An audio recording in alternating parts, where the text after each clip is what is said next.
The views expressed on Science for the People are not necessarily the views of this station, its affiliates, sponsors, or advertisers. This week on Science for the People, we are taking on basic and not so basic genetics.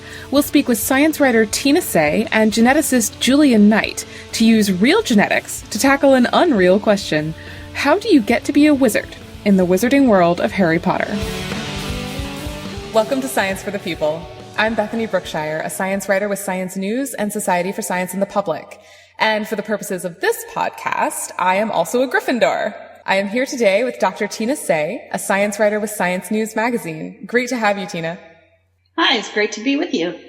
So this week, we're going to take on something just a little bit different. Over the past few weeks, Tina and I have been talking a bit about basic genetics. Tiny changes in our DNA can control our hair color, our zits, whether we are more susceptible to certain cancers, and even influence whether or not we'll live to see 100. But genetics can be a little difficult to learn. There are Punnett squares and pea plants in there somewhere. Most people learn that we have 2 of every gene, except for the sex chromosomes in men, and that dominant genes beat out recessive ones. But what does it mean when a gene makes someone more likely to exhibit a disorder? Why are some diseases such as Huntington's passed down reliably, while others, such as breast cancer, are still worryingly vague? So Tina is here to help us understand basic genetics using something that we, or at least the 2 of us, can get really excited about: the wizarding world of Harry Potter. For those not in the know, Harry Potter is a wildly popular children's series about a magical world, hidden from the eyes of non-magical people, or muggles. The author, J.K. Rowling, has stated that wizardry is genetic, that it can be passed down from parent to child. This is obvious in some cases, such as Harry Potter or Draco Malfoy, both of whom have 2 wizarding parents. But wizards can also crop up in muggle families, such as the character Hermione Granger, whose parents were dentists. There are also rare cases where 2 magical parents produce a non-magical child, called a squib, as in the case of Argus Filch, who is the caretaker of Hogwarts. So today, we'd like to ask the question: what are the genetics that make a wizard? For some background, J.K. Rowling has estimated the wizarding population of the British Isles at 3,000 people. The population of England, Wales, Ireland, Scotland, the Isle of Man, and Jersey were estimated in 2011 to be more than 67 million people. If 3,000 of those people were wizards, that means that wizards make up only 0.004% of the population. That's not very many wizards. But J.K. Rowling has also said that she thinks the wizarding gene is dominant. So, how do you get 3,000 wizards in Britain? Tina, to start us off, what exactly is a gene? Well, a gene is basically a set of instructions that tells a cell how to build a protein. Proteins are the things in cells that do most of the work. There are a few other things, but proteins are the heavy hitters, the real go-tos. How do genes determine a physical trait such as hair color or eye color? And what are alleles? So I'll start with the second part first. Alleles are different flavors of a gene. And the way that they work to determine a physical trait is through the proteins that they are the instructions for.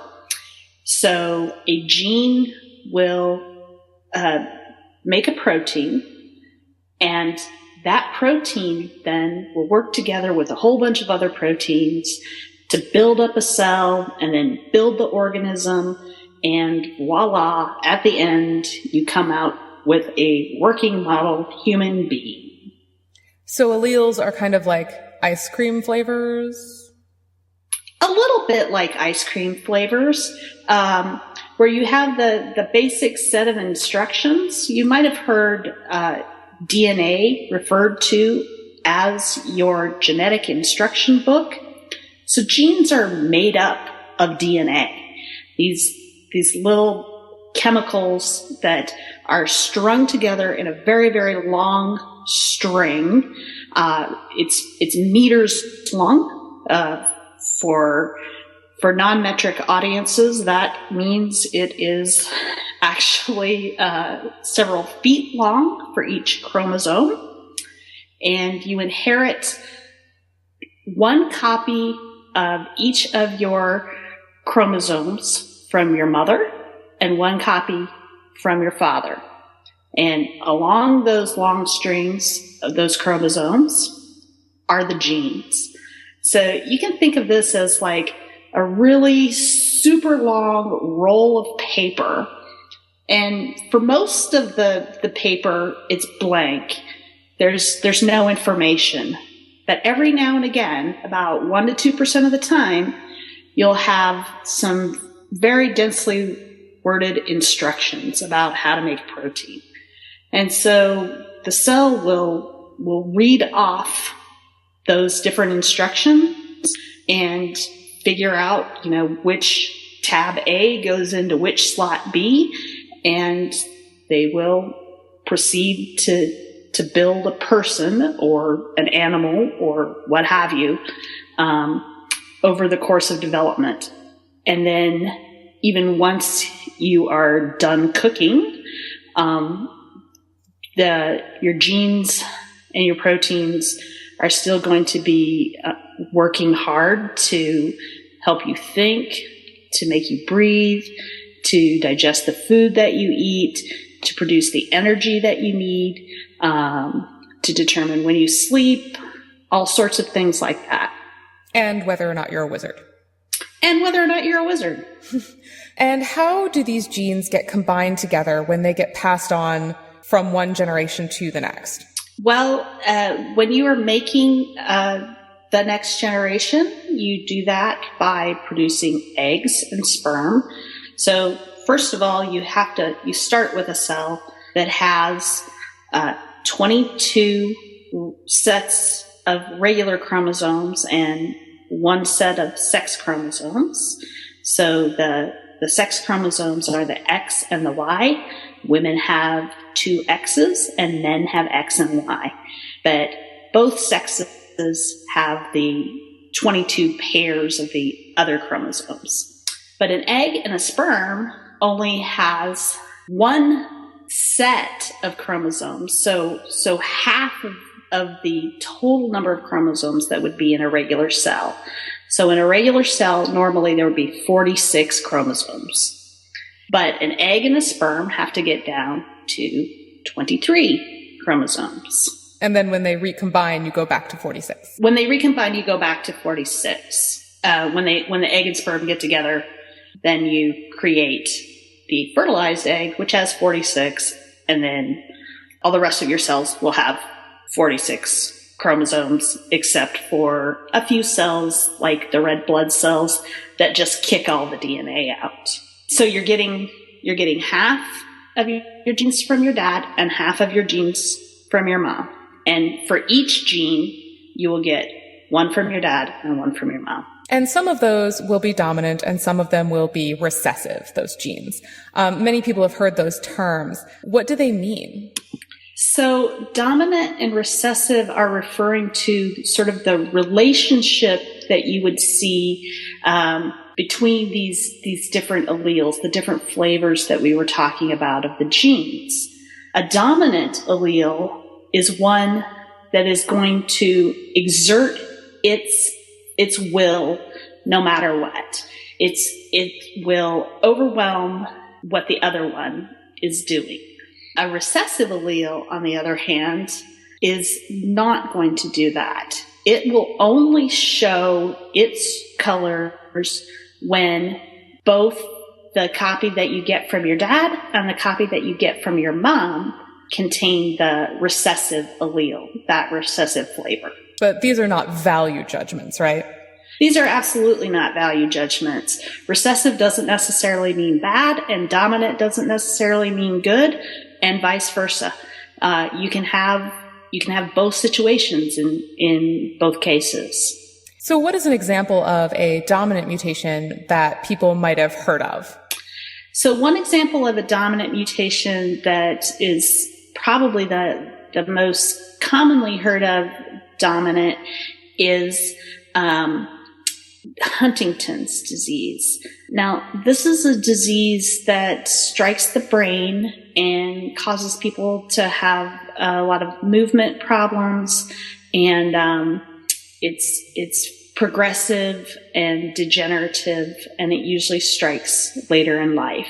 So if you get one copy of the disease flavor of that gene, you will develop Huntington's disease. And it doesn't matter whether that came from your mother or your father. You only need one copy to get the disease. So if Huntington's disease is dominant and if it will always assert itself if you have one copy, why doesn't everyone have Huntington's disease? Because the Huntington's disease allele isn't present in everyone. It isn't even present in most people. It's only found very infrequently.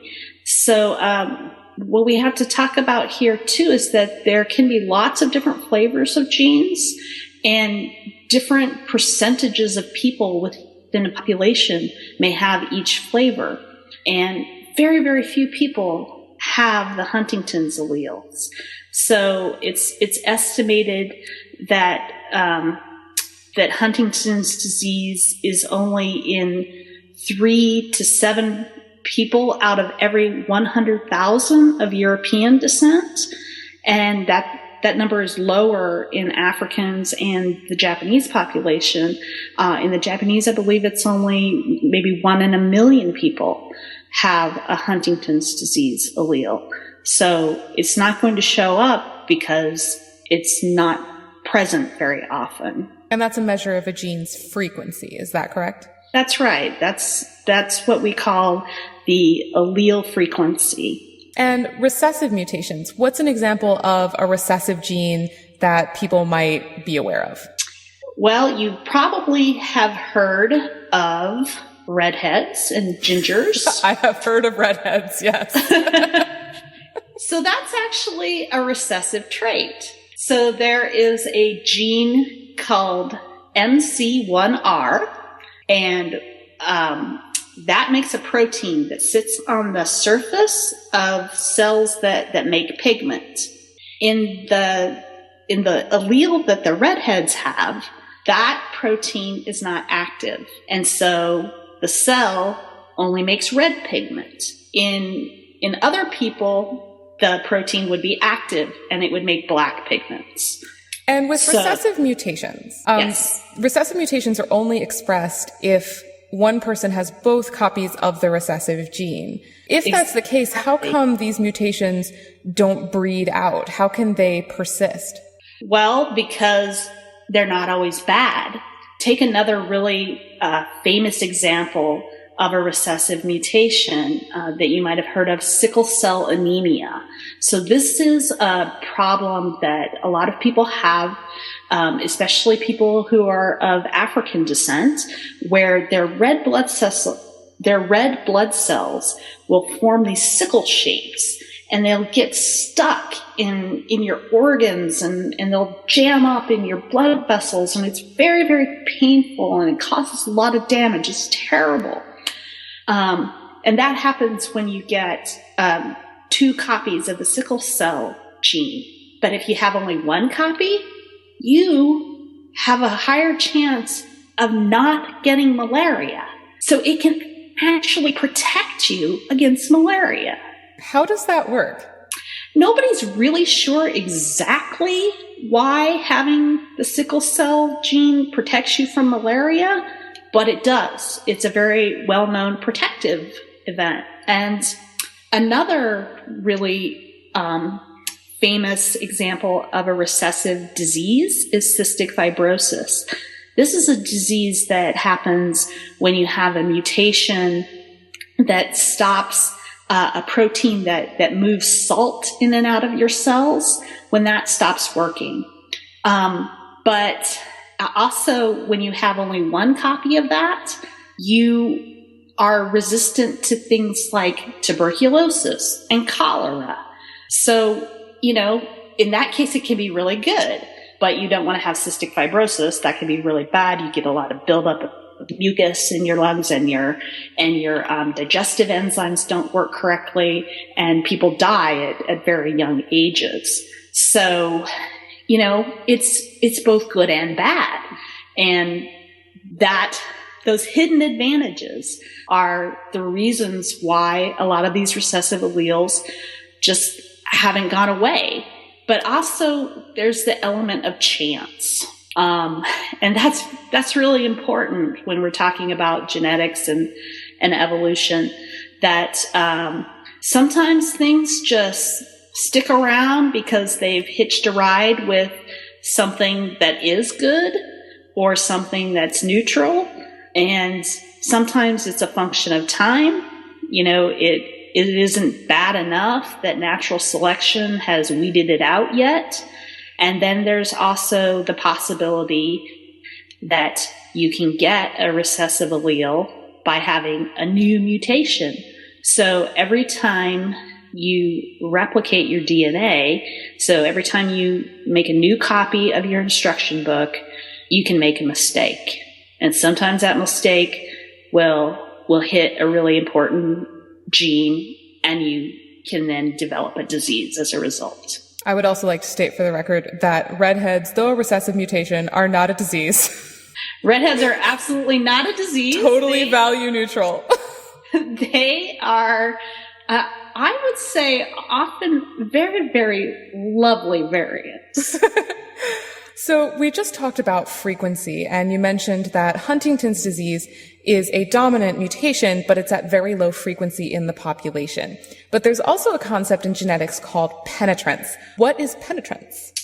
So penetrance is the chance that the disease will actually develop in somebody who has a disease gene.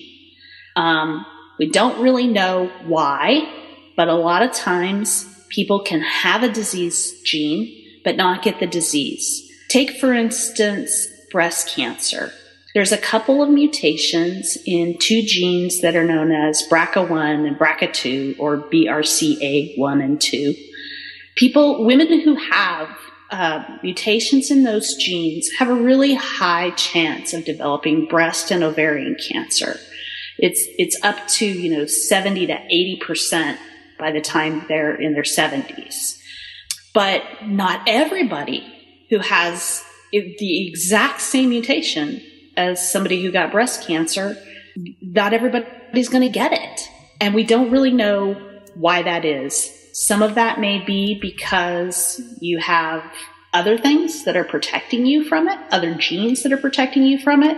It may be that you have a very healthy lifestyle.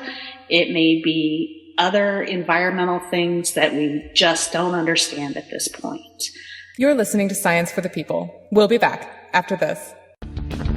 Science for the People is a weekly radio show and podcast that explores everyday life from a scientific perspective. We are a member of the Skeptic Network, a collection of blogs, podcasts, and video content focusing on science and critical thinking. To find out where Science for the People airs near you, or to listen to past episodes, check out our website at scienceforthepeople.ca. You'll also find links to support us at Patreon, to connect with us on Facebook and Twitter, and to subscribe to the podcast in iTunes. And now, back to the show.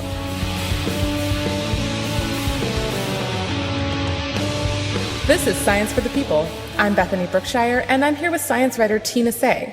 This week, we're speculating about what genetics might be needed to make Harry Potter a real deal. Tina, we just talked about dominant and recessive genes, and we also talked a little bit about frequency and penetrance, but these are just basic genes. There are also modifiers and promoters. What are these?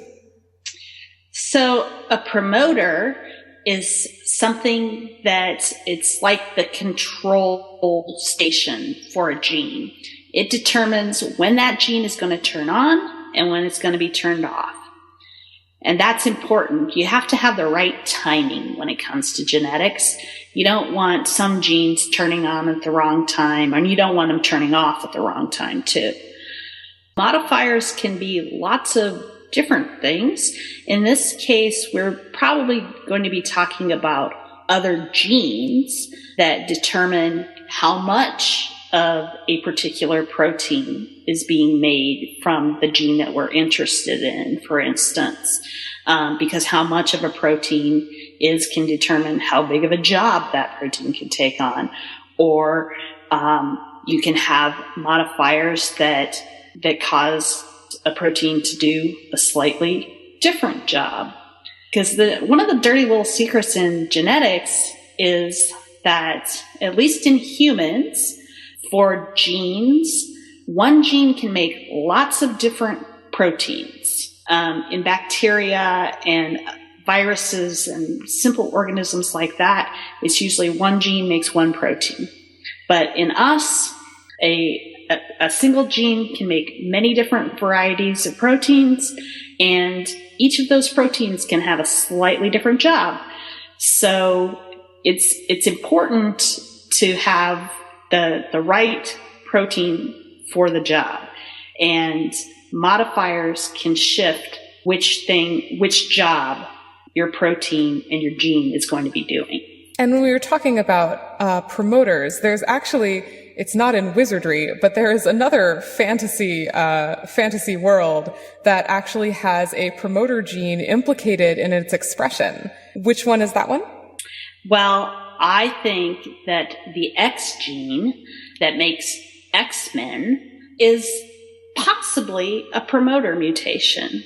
So you could be having different levels of the X gene produced, and that could give you different powers. And of course, all of this gene expression and modification and promotion, this is all dependent on whether or not the gene will get made into a protein, whether that protein is magical or otherwise. How can that get started or stopped? There's lots of ways. So I told you that a gene gets made into a protein, but there's a middleman there, and that's RNA. The instructions in the DNA get copied into RNA, and then the RNA goes to protein building machines, and then your protein gets made. So at pretty much any point along the way, you could have a problem with copying your DNA into the RNA. You could have a problem with getting your RNA to the protein building machines. You could have a problem with actually then making the protein, or you could have all those things go smoothly, but then the protein doesn't fold up right, or it just doesn't work right for some reason, or maybe it's not long enough or something. So there's just many, many steps along the way that could go wrong. This feels kind of hopeless, but now that we know all the things that can go wrong, Tina, are you ready to make a wizard? I am ready. J.K. Rowling estimates there are 3,000 wizards in the British Isles. So let's start by assuming that wizarding is a dominant gene. If that dominant gene had a high frequency, if it were present in the entire population, if that was the case, what proportion of the population would be wizards? About 75%. Well, if everybody had, then you would have 100% wizards. Everybody in Britain would be a wizard. But let's just say, let's take the common case where you would have wizarding be dominant and not wizarding be the recessive. And so you would have a chance, if it follows the regular rules of genetics, which we can lay out in Punnett squares, 25% would have 2 copies of the dominant wizarding gene, so they would definitely be wizards. And 50% would have 1 copy of the wizarding gene and 1 copy of the non-wizarding gene, and they would be wizards. So that's 75%. And then the other 25% would inherit 2 copies of the non-wizarding gene. And since assuming there are only 3,000 wizards in Britain, that is way too many wizards. That is way too many wizards. Although, British people do have those magical accents. Very true. Well, what if the gene were the recessive version? What if you had a gene that was dominant and that was the Muggle gene, and then you had a recessive wizard gene? What happens then? Well, again, say if you had just those two versions and that was it, and it was, kind of at a similar frequency, then 25% of your population in Britain would be wizards, because it would take both copies to make a wizard. But again, still too many wizards. Still too many wizards. So a single dominant or recessive gene is not going to cut it here. Have you thought of some options that could generate a wizard? Well, we could still have a single dominant or recessive gene, but at very, very low frequency. So, if wizarding is recessive, especially if you look at the frequency of a lot of rare genetic diseases that are recessive, you're talking about, 1 in a million, or 1 in 200,000, or 1 in several thousand people. So, that's something that could happen. It's just that it wouldn't be a very common variety. And if that were the case, if you had something that was dominant but had very low frequency, like Huntington's, except instead of Huntington's, it was wizards. If that were the case, how would you get a Muggle-born witch like Hermione Granger? So Hermione could arise by that process that I was talking about earlier, where you have a spontaneous new mutation. So she could just be one of those lucky few people that when they make a mistake in copying all their genes, the mistake that they made confers magical powers in the form of this dominant mutation. And how would you get a squib, someone with no magic that's born with magical parents? So someone like that would have to have lost that dominant allele. So they may have gotten, you could also have the parents being, each of them have the dominant allele and the muggle allele, the wizarding allele and the muggle allele, but they have passed on only the muggle alleles to the squib.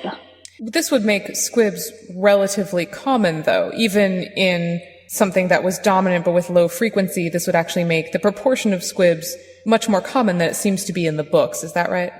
Yeah, that's probably true. I mean, we know of one squib for sure.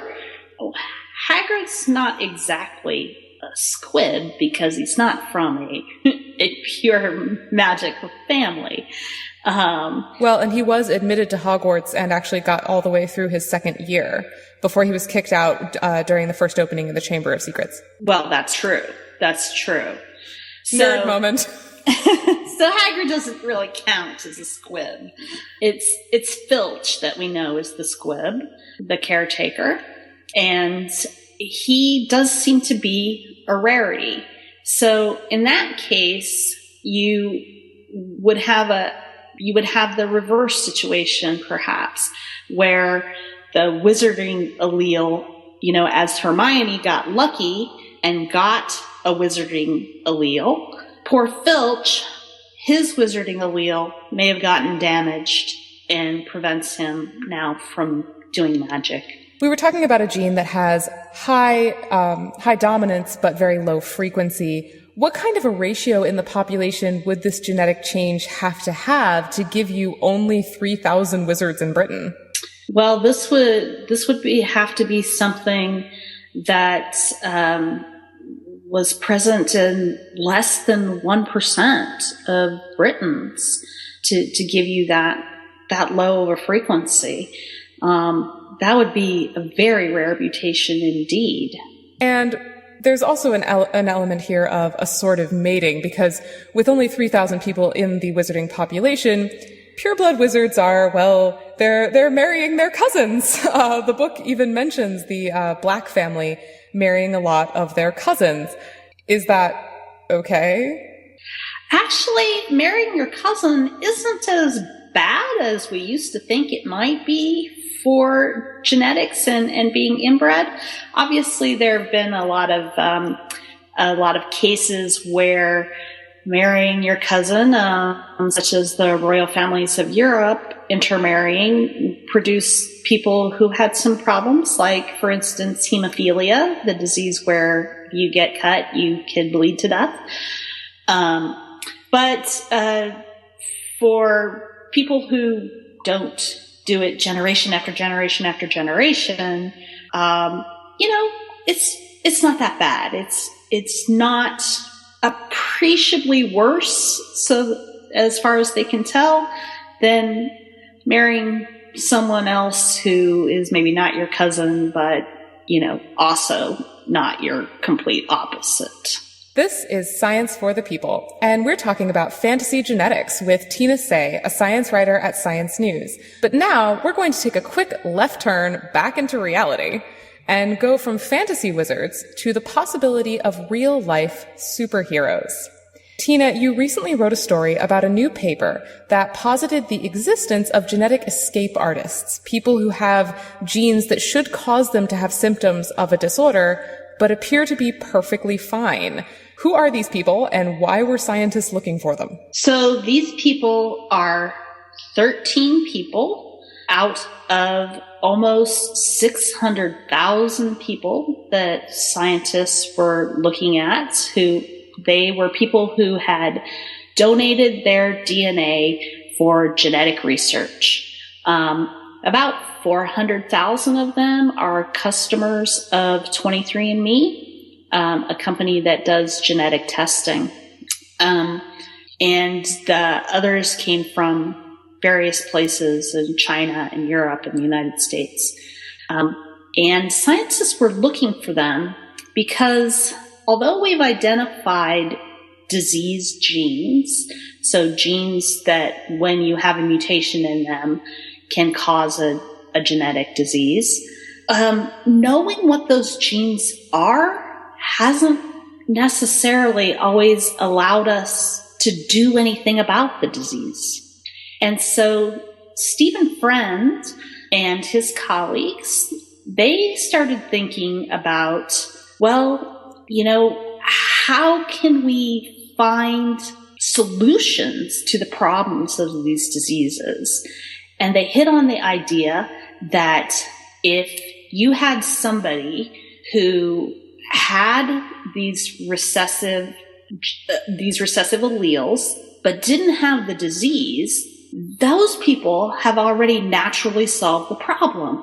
So we can just look at what their bodies naturally did to help them avoid getting a disease. But the first thing they had to do was go out and see if they could even find these people. And how do you analyze the data of more than 500,000 people to look for people who just don't have a disease? What were they looking for? So they specifically went out and looked for diseases that are caused by recessive mutations and that appear in childhood. But the people that they were looking at were healthy adults. So they reasoned that if they had 2 recessive mutations in one of more than 100 different disease genes, then those people should have gotten sick already. They should have had the disease. So if they made it to adulthood and were healthy, then those would be the people they were looking for. And what did they find? They found 13 what? They found 13 people who had or who should have had one of 8 different diseases. And there were some of the people, for some of the diseases, there was only one person who had managed to escape it. For some of them, there were multiple people who had managed to escape it. For instance, there were 3 people who it looks like they should have had cystic fibrosis, but they don't. And these are 13 people among 500,000, more than 500,000, who might be real life superheroes in a way. Can we ever know who these people are? We can't know who these people are. These people don't even know who they are. And that's because when the people agreed to donate their DNA and allow it to be used for research, there was no clause that would allow the researchers to come back and tell them whatever results they had obtained by looking at these people's DNA. So these people are mysteries unto themselves, and the researchers couldn't go back and find out who they are either. The idea behind that was to help protect people's identities and their privacy. But in this case, maybe they would really want to know that they have this incredible superpower, and maybe they would agree to be studied further. But the researchers can't do it, so they have to go out and look for more of these people. Part of me is really sad about that, and part of me kind of thrills to the possibility. If you gave your data to 23andMe, it could be you. You never know. It could be. So how likely is this finding? This is 13 people out of more than 500,000 people. Is it possible that these people are a statistical fluke? Or is it possible that they didn't actually avoid the disease and maybe they just didn't report their symptoms or something? Yeah, unfortunately, because the researchers can't go back and contact these people again and retest them to make sure that they really do have these mutations and take a close look at their medical history, they can't determine whether or not maybe they just have some really mild symptoms that just didn't show up and people didn't recognize as this disease before. So it's still possible that some of these people may not be really superheroes after all. But for at least 5 of them, they have verified that those people do, in fact, have 2 copies of a recessive allele. So there's probably at least 5 genetic superheroes out there. There's still a chance. And there's only 13 people at most. That's not a lot. It's not a lot. And the researchers were looking for protective genes that might be protecting these people. With a sample size of only 13, can you even identify those genes? It would be incredibly difficult. You couldn't do it with 13 people. And remember, they don't have 13 people for each of those diseases. They've only got 3 people with who have escaped cystic fibrosis, and 1 person who's escaped this horrible skin disorder, and 2 people who have managed to skate by without getting some other disease. So studying 2 or 3 or 1 person is not going to tell you how they managed to do it. You need huge numbers of people. Huge, because you have so many genes. You have 22,000 genes. And, we know that there's a problem in one of them that should be giving you a disease. But then you have, the other 21,999. Exactly. That could be the thing that's preventing you from getting it. So you need hundreds of thousands of people or millions and millions of people to be able to do that kind of research, to first of all go find these really rare people, and then to do the type of statistical analysis that you would need to hopefully identify the protective alleles. Is that what the researchers are going to do? Just go out and try and find a lot more people? They are. They really hope to be able to recruit a lot more people. But they're having to change the way they do the research right up front, where they would need to get permission to contact these people again if they do find out that, for whatever reason that they are superheroes, or maybe, to tell them that they're not. Tina, thank you so much for doing this with me. It has been fabulous fun to geek out with you. It's been fun for me too. And I have to say, go Hufflepuff. I think we're going to have a good chance in the next Quidditch tournament. Thanks. We've linked to Tina's science writing at scienceforthepeople.ca. If you go to that address, you'll also find links to Twitter, Facebook, and iTunes, where you can download past episodes, subscribe to the show, or leave a review. When we get back, we'll be joined by Julian Knight, a geneticist who decided to go the extra mile with human genetics and Harry Potter. Every week on Science for the People, we take the latest in scientific progress and relate it to people, our friends, our families, our communities, and our society. And we give researchers, authors, and journalists the time to talk in depth about what matters to them. If you love science but aren't satisfied with sound bites, join us again next week for Science for the People on your local radio station or anytime online at scienceforthepeople.ca. This is Science for the People. I'm here with Dr. Julian Knight, a professor of genomic medicine at the Wellcome Trust Center for Human Genetics at the University of Oxford.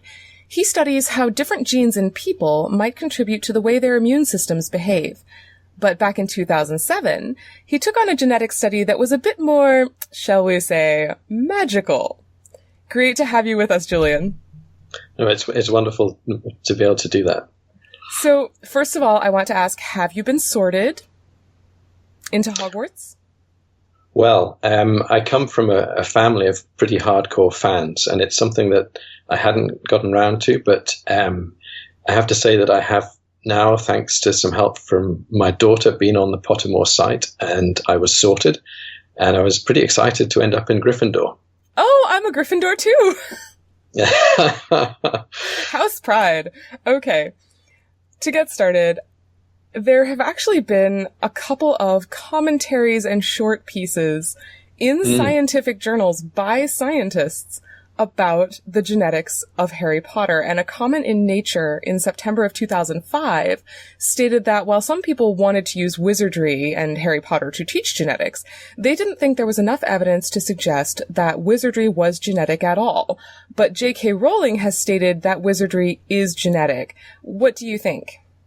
Well, I think that this is indeed a controversial subject, but I think there is definitely a heritable component to magic. The complexity of it is understanding how that fits with what we know about genetics, and I think that it's a field that's moving so fast that we now understand it's a lot more complex than perhaps people had originally appreciated.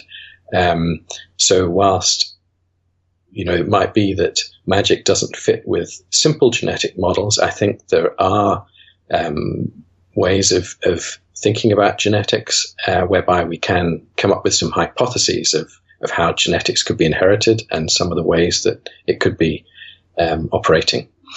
And in 2007, you actually did that. You published a review on the genetics behind Harry Potter. Why did you do this? Well, it's a good question. So we were trying to use that article to introduce people to genetics in an interesting and a fun way, and to try and highlight some current ideas and challenges in the field. And I think it's important to realize that this paper was published in the Christmas edition of the British Medical Journal, and that's the 1 week in the year when the journal publishes light-hearted articles that are designed to entertain as well as inform. So although at the time some people questioned why serious scientists should be spending time on this, I think that maybe misses the point in that what we were really thinking about was public engagement with science, which is so hugely important for lots of reasons, not least inspiring the next generation of future scientists and helping everyone to understand a bit more about genetics. Okay, so these multiple genes, if there are multiple genes responsible, they would be in multiple loci. Is that correct? What does that mean? In classical rare genetic diseases, there's the idea that inheriting a single gene with a dominant effect could give rise to the characteristic that's being considered, in this case, magic.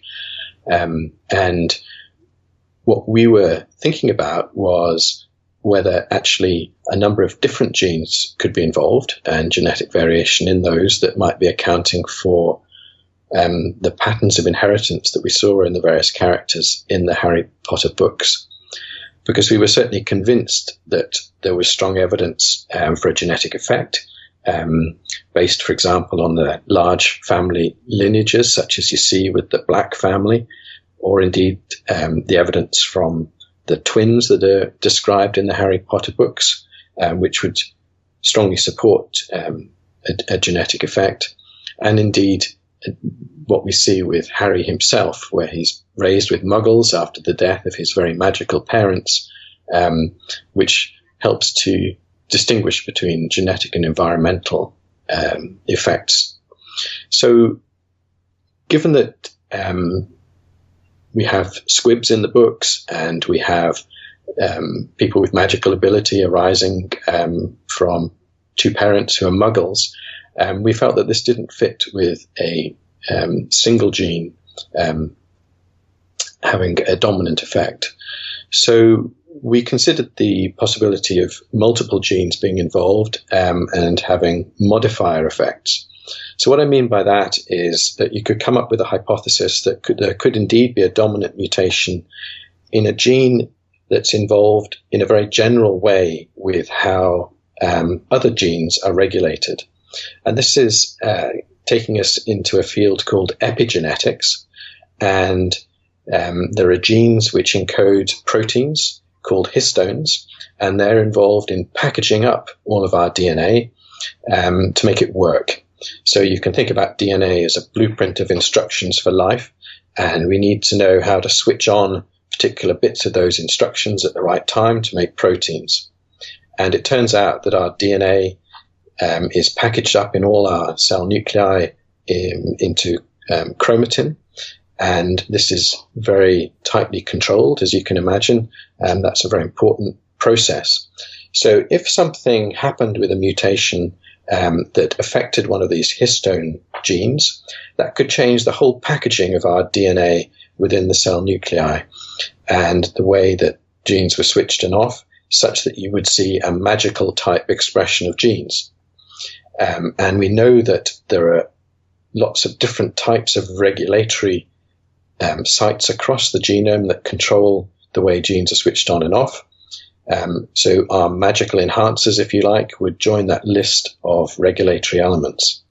And what's potentially attractive about this hypothesis is that such a mutation in a histone gene could have arisen in our perhaps very distant ancestors and could account for non-human magical creatures having some magical abilities, such as house elves, goblins, or centaurs. And perhaps in squibs, for those individuals, there could be some further compensatory epigenetic event which returns the chromatin to its normal, non-magical or muggle state. So that was the way we were thinking. And obviously, this is a thought experiment, as we don't have the experimental evidence to back up these ideas. Okay, so you were talking about enhancer elements that affect the kind of wrapping of DNA around a histone. How do those enhancer elements themselves get modified? So these histone proteins, which form nucleosomes, which is what the DNA is wrapped around, they have protein tails to them, and there are particular covalent modifications that happen on those histone tails. And people actually talk about something called the histone code, which is a very precise set of instructions that help in this whole regulatory process. If you think it a bit like either an on-off switch for a gene or a thermostat, these regulators help us very precisely do the tuning of levels of expression that we might need of particular genes at particular times. So, if cells are exposed to a particular stimulus in the environment and need to respond, then particular genes might be switched on. Or indeed, during our development in the womb, there might be particular sets of genes that we need to be expressed to get, the correct patterning of our organs and development. So you just mentioned that there might be an environmental trigger or something in the womb. Do you posit an environmental trigger for magic?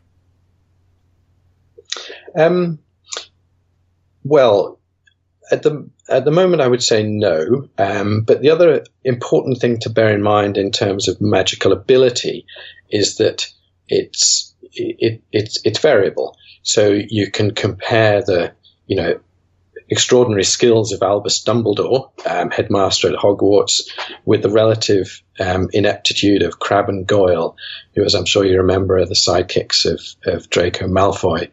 So there's this range of magical ability, which means that we probably need to think about it as what you might describe as a quantitative trait.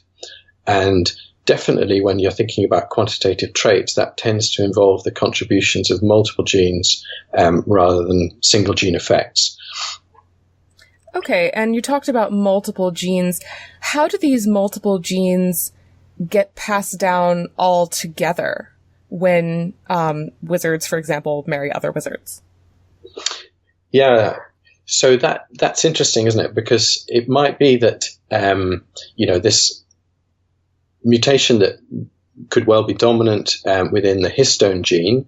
You can imagine that being passed down and then being modified. But it may be that some wizards only inherit certain of these other modifier genes. And this might then help explain why, there are some very specific magical traits in the books that are only possessed by a very few wizards. And that might include things like parcel tongue or particular skills that witches or wizards might have. And how does this model of multiple genes with an epigenetic effect account for Muggle-born witches and wizards such as Hermione Granger?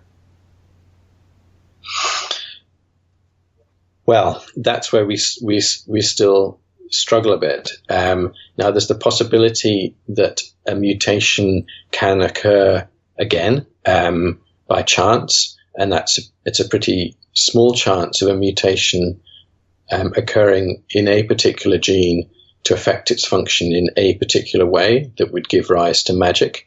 But we do know that there are some rare inherited diseases where if you look around the world, there's strong evidence to show that the same mutation has arisen more than once and led to that particular disease phenotype. So it is possible that something like that has happened within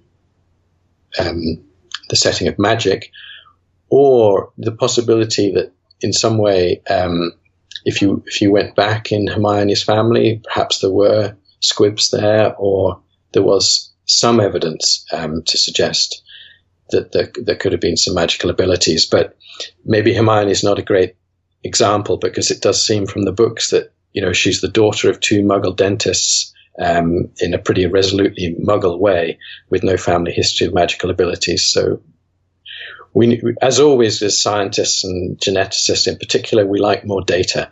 And it's just a shame that, we're not going to get any more of the Harry Potter books, at least as far as we know. So we need more wizards. That's the issue. I think that's the fundamental issue. We need to identify more witches and wizards, and we need to understand exactly what their skills are, and we need to understand their family histories. And in fact, when I'm in the hospital, we're talking with the junior doctors, that's always something that comes up. You need to take a family history from patients when they come into hospital, because it can teach you so much. And I think that it was great that J.K. Rowling was able to give us such lovely family lineages. We could just do with a few more. Okay, and you mentioned in the acknowledgments that you got help from some underage wizards in the writing of this manuscript. How did you do that without breaking the statute of secrecy? Well, it was difficult, but I have to say that a lot of the detailed research that went into this involved long car journeys, and it was just fortunate that the three underage witches happened to be in the car at the time, but everyone in the team contributed. So we definitely had different members of the team carrying out repeated readings of the books. So you can be rest assured that we try to do our research as thoroughly as possible. That's wonderful. So you published a review about the genetic changes involved in a magical world that no matter how much we love it, and we do love it, doesn't exist. What impact do you hope this kind of a paper might have? Well, as we talked about at the beginning, I think it's really, if people talk about it, that's great. And if people who maybe have never thought about genetics do so, and if we can encourage a greater debate about how we want to use genetic information as a society, then I think that would be wonderful, because the whole field is moving so fast, and we've got such great technologies now that allow us to look, rather than one gene at a time, we can look at all genes, and we can look at huge amounts of genetic variation, and we can sequence people's entire genomes relatively quickly and relatively cheaply. What we don't know is how we should be using that information for the benefit of the individual and for the benefit of society, because there's no doubt that this is going to help us in terms of making diagnoses for particular genetic conditions. It's going to help us in terms of understanding how particular diseases which may have only a modest genetic contribution arise. So in terms of understanding pathogenesis, and also understanding what new targets there might be for new therapies for disease. But that comes at potentially a cost, because genetic information is potentially sensitive, and the idea of having genetic testing could have implications, and we need to make sure that that information is properly protected and is used wisely. Because if we do that, then I think that the stage is really set for huge medical advances over the next 5 or 10 years. But given the implications for privacy, it's easy to tell why wizards might not necessarily be so hot on having their genes sequenced. Absolutely. And I mentioned, as I say, that we were going to be having this conversation to one of my daughters yesterday. And she came up with a point which maybe I hadn't thought about deeply enough, which is that witches and wizards just like to marry each other. That was her explanation of keeping it in the family, if you like, and how we might get these long family lineages. Well, Julian, thank you so much. It has been delightful to have you on, and I'm so happy that you published this paper. Well, it's great that we were able to talk about it, because it is a little while ago now. But as I've said before, whenever I bring this up as a kind of teaching example to students, it always provokes a lively debate. And the models that people come up with in terms of how magic's inherited never seem to be the same year on year. So there's definitely not a single answer to this, but it's definitely also fun to try and work out how it might work. We've linked to Dr. Knight's work and webpage at scienceforthepeople.ca. If you go to that address, you'll also find links to Twitter, Facebook, and iTunes, where you can download past episodes, subscribe to the show, or leave us a review. And if you want to drop us a few dollars on Patreon to help fund our wonderful work, we would love it. Thanks so much, and we'll see you all next week on Science for the People. Science for the People is produced by Rochelle Saunders and edited by Ryan Bromsgrove. Helen Quivalon is our publishing liaison. We get research help from Josh Whitten. Coordination and additional behind-the-scenes support comes from the enthusiastic Skepcheck Network team. Our theme song was written and recorded by Fractal Pattern, and its title is Binary Consequence. Science for the People is listener-supported. You can find us on Patreon, where you can support us with monthly donations in any amount. In return, we regularly post special patron-only extra content and after-show casual conversations with guests. This show is created in partnership with the Skepcheck Network, a collection of blogs, podcasts, and video content focusing on the intersection of science, popular culture, politics, and social justice. You can find out more about Skepcheck at skepcheck.org. The show is hosted by Rochelle Saunders and me, Desiree Schell.